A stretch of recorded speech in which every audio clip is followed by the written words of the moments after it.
چهره‌های ماندگار.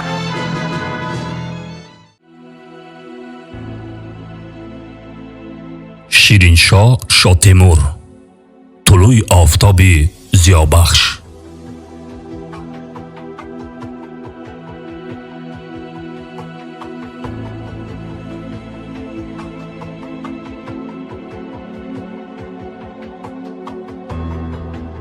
یکی از مبارزان جانفدا و پایه‌گذاران دولت ملی تاجیکان، قهرمان تاجیکستان شیرینشاه شاه تیمور از جمله سیاستمداران و خادمان برجسته دولتی بود که در ابتدای عصر 20 رسالت تاریخی خویش را در نزد ملت و تقدیر آینده آن درک نموده، تمام قوت و دانش و نیروی معنویش را برای پایه‌گذاری و بنیاد دولت ملی تاجیکان روانه ساخته است. او از روزگار پرتضاد و پراختلاف سبق اندوخته، همچون شخصی متین اراده و دانشمند، انسان عاقل و دوراندیش، سیاستمدار برجسته و تشکیلاتچی ماهر به کمال رسیده است.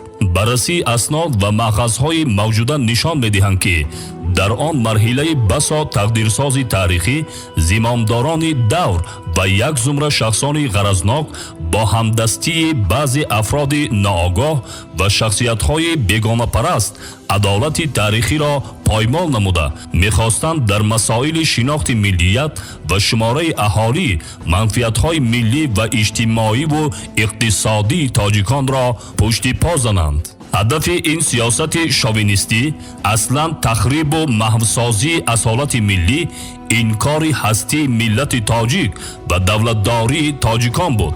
ولی یک قطار فرزندان آگاه و بیداردل ملت از قبیل صدرالدین عینی، ابوالقاسم لاهوتی، سید رضا علیزاده، عباس علیف، اینچنین سروران سیاسی روشنفکر و وطن دوست نصرت الله مخزوم، شیرینشاه شاه تیمور، عبدالرحیم حاجیبایف، عبدالقادر محیدینوف، چینار اماموف، نثار محمد و دیگران در چنین دوران پیچیده و سنگین به پشتیبانی ملت و حفظ منفعت‌های آن برخاستند. این شخصان وطن دوست و دوراندیش که زمام راهبری را در آن زمان برداشت داشتند، بر ضد همه گونه رویه‌های زیان‌آور ملتگرایی و جدایی اندازی مردانه‌وار مبارزه می‌بردند و سلسله اقدامات اقتصادی و اجتماعی و فرهنگی را برای تحکیم ارزش‌های ملی و سنتی تاجیکان و بنیاد دولت و دولتداری مردم خود عملی می‌کردند. در بین چنین مردان مبارز شیرینشاه شاه تیمور نیز در آن دوران نهایت حساس و پراختلاف به خاطر تشکیل زندگی نو خلق تاجیک فداکارانه زحمت میکشید و یکی از فعالان دیگرگون سازی حیات سیاسی و اقتصادی و فرهنگی جمهوری نوتأسیس تاجیکستان به شمار میرفت. برپا نمودن ساخت نو اجتماعی در آن سالها در آسیای مرکزی با دشواری صورت می گرفت، زیرا از یک طرف محاربه های شدید در بین قواهای گوناگون بر رشد حیات نو مانعه جدی ایجاد کرده، از سوی دیگر قحطی و گرسنگی و حس ناباوری نسبت به ساخت نو اجتماعی تا رفت قوت می گرفت. تحت تأثیر جریان‌های تندرو زمانه نه تنها پیشبرندگان غایه‌های شاوینیستی بلکه بعضی نمایندگان زیایان بیگانه پرست خلق تاجیک نیز فعالیت می‌بردند و می‌خواستند موجودیت ملت قدیمترین خویش را زیر شبهه گذارند. در چنین دوران دشوار و پرتضاد و مبارزه های شدید و خطرناک سیاسی، شیرینشاه شاه تیمور، نصرت الله مخزوم، چینار اماموف، عبدالقادر محیدینوف، عبدالرحیم حاجیبایف، نثار محمد و همفکران آنها به خاطر دفاع از منفعت‌های مردم تاجیک یک سلسله اقدامات جوانمردانه را عملی کردند. بزرگی این مردان میدان سیاست از آن عبارت بود که آنها با جسارت توانستند در یک مدت کوتاه تاریخی از امکانیت‌های مرحله اول تحکیم دولت شوروی به فایده ملت خود استفاده برند. در این راستا باید گفت که مبارزه تاجیکان برای احیای دولت و دولتداری خود дар он айём моҳиятан набарди адолатхоҳонаи сиёсӣ буд. ҳамчунин дар хотир бояд дошт ки дар он замон муқовимат кардан бо роҳбарони манфиатпарасту гурӯҳҳои миллатгаро хеле душвор буд. Шириншоҳ Шотемур ва ҳамсафони ӯ дар ҷараёни фаъолияти хеле кӯтоҳашон тавонистанд заминаи асосии ташаккули ҳаёти навро гузошта, ҳуқуқи таърихии тоҷиконро барои таъсиси давлати миллӣ ҳимоя намоянд. дар ин давра як раванди пуршиддати тоҷикбадбинӣ шурӯъ гардида, доираҳои муайян ба ҳар васила мехостанд фаъолияти мактабу таълимгоҳҳоро ба забони тоҷикӣ маҳдуд созанд, нашри рӯзномаву маҷаллаҳо ва китобҳои дарсиро бо ин забон боз доранд. дар чунин вазъи душвору ногувори ҳаёти мардуми тоҷик, Шириншоҳ Шотемур бо номаи муфассали худ таҳти унвони дар бораи аҳвори маданӣ, иҷтимоӣ ва иқтисодии тоҷикон ба унвони роҳбарияти ҳамонвақтаи шӯравӣ муроҷиат менамояд. ҳарчанд ки ин иқдоми ватанхоҳона дар оғоз беҷавоб монд, вале баъдан аз ҷониби бюрои осиёи миёнагии ҳизби болшевикон фикру андешаҳои асосноки дар мактуби Шириншоҳ Шотемур баён шуда маъқул дониста шуданд. дар он замони мураккабу душвор ки ҷараёнҳои мухталифи сиёсии миллатгаро дар тамоми ҷабҳаҳои ҳаёт қувват гирифта буданд, ба таври ошкоро ва бо ҷуръатона барои ҳимояи манфиатҳои халқи тоҷик садо баланд кардан аз ҷониби Шириншоҳ Шотемур худ қаҳрамонӣ буд.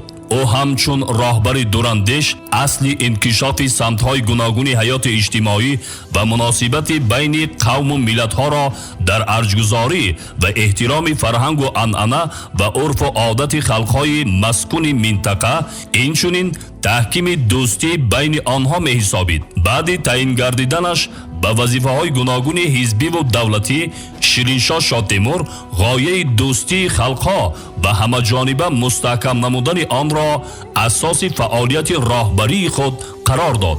ин шахсияти далеру равшанзамир ҳамчун ходими намоёни сиёсӣ ва давлатӣ дар кадом сатҳе ки фаъолият мебурд, ба кадом вазифае таъин ё интихоб мешуд, бо ҷиддияти том барои ҳалли масоили мавҷудаи ҳаётӣ ва ташкили давлати мустақили тоҷикон ҳамаҷониба кӯшиш менамуд.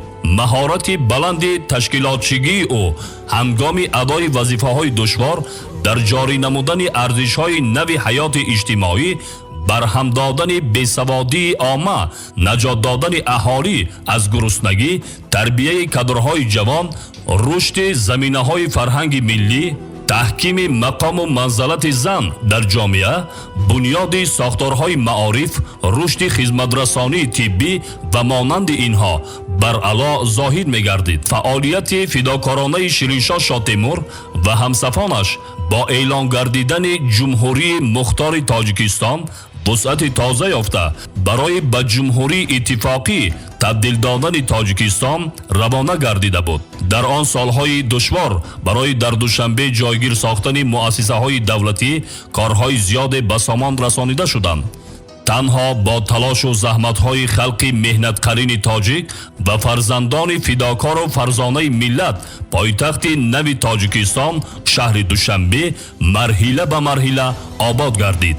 Шириншоҳ Шотемур ҳамчун арбоби сиёсӣ хуб дарк менамуд ки бепуштибониву дастгирии аҳли зиё ва нерӯҳои маънавию зеҳнӣ, ҳамчунин беинтишори рӯзномаву маҷаллаҳо ба забони тоҷикӣ маънӣ ва моҳияти сохти нави иҷтимоиро ба мардуми тоҷик пурра фаҳмонидан аз имконият берун аст.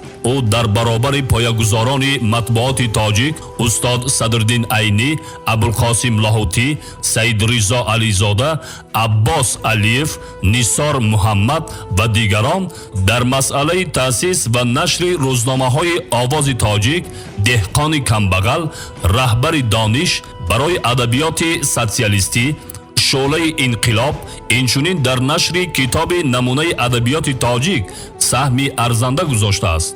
фаъолияти пурсамари ӯ дар ин самт баъди таъин гардиданаш ба мансаби раиси кумитаи иҷроияи марказии ҷумҳурии шӯравии Тоҷикистон дучанд меафзояд. Шириншоҳ Шотемур дар ҳалли мушкилоти умдаи ҳаёти мардуми мамлакат ва баландбардоштани обрӯю эътибори ҷумҳурӣ кӯшишҳои зиёде ба харҷ медод. фарҳанги баланди сиёсӣ, донишу таҷрибаи хуби кордонӣ ва муносибати самимонаи инсонии ӯ барои ҳамкасбону ҳамаслаконаш намунаи ибрат буд. ӯ ҳамчун роҳбари покзамиру ватанпарвар ба хубӣ дарк мекард ки рушди босуботу ҳамаҷонибаи мамлакатро бетарбияи кадрҳои болоёқату босаводи миллӣ тасаввур кардан амри маҳол аст. бо сарварии ӯ нақшаҳои муҳими интихоб ва тарбияи кадрҳои миллӣ таҳия шуда, барои амалӣ гардидани онҳо таваҷҷӯҳи ҷиддӣ зоҳир мегардид.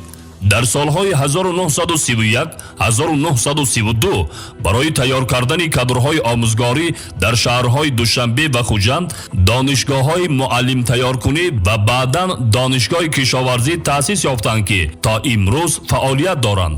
саҳми Шириншо Шотемур дар гиромидошт ва тарғибу ташвиқи ному мероси нобиғаҳои дурахшони фарҳанги мардуми мо, шоирону олимони забардасти миллат низ сазовори ёдоварист. бо вуҷуди маҳдудияту мушкилоти замон, ӯ дар паҳлӯи Садриддин Айнӣ ва Лоҳутӣ истода соли 1934 ҷашни ҳазорсолагии бузургдошти шоири оламшумули тоҷику форс Абулқосим Фирдавсиро баргузор менамояд. ҳадафи асосии ин ҷашн пеш аз ҳама тарғиби ғояҳои волои худшиносиву ҳуввияти миллӣ, ватандӯстиву ватанпарварӣ ва қаҳрамониҳои бемислу монанди ниёгони сарбаланди мо дар масири таърихи чандин ҳазорсолаашон буд ки дар он рӯзҳо ҳамчун мактаби бузурги қадршиносӣ ва арҷгузорӣ ба миллати фарҳангии тоҷик хизмат намуд.